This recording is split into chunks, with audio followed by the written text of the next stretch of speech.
بسم اللہ الرحمن الرحیم۔ آج اب سورۃ الروم کی آیت نمبر 17، 18 اور 19 کے ترجمے کو سمجھنے اور سمجھانے کی کوشش کریں گے۔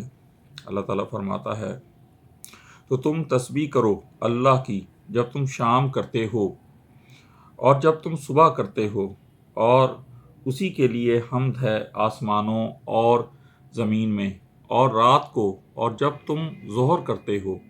وہ نکالتا ہے زندہ کو مردہ سے، اور وہ نکالتا ہے مردہ کو زندہ سے، اور وہ زندہ کرتا ہے زمین کو اس کے مردہ ہو جانے کے بعد، اور اسی طرح تمہیں بھی نکال لیا جائے گا۔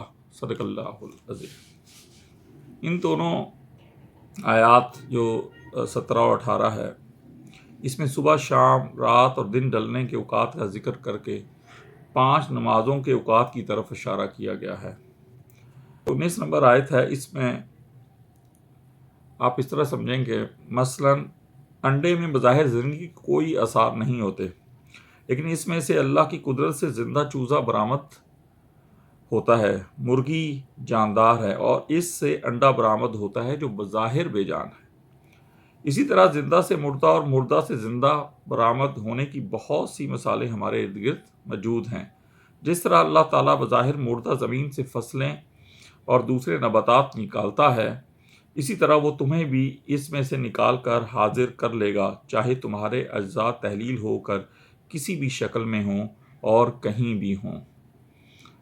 صدق اللہ العظیم۔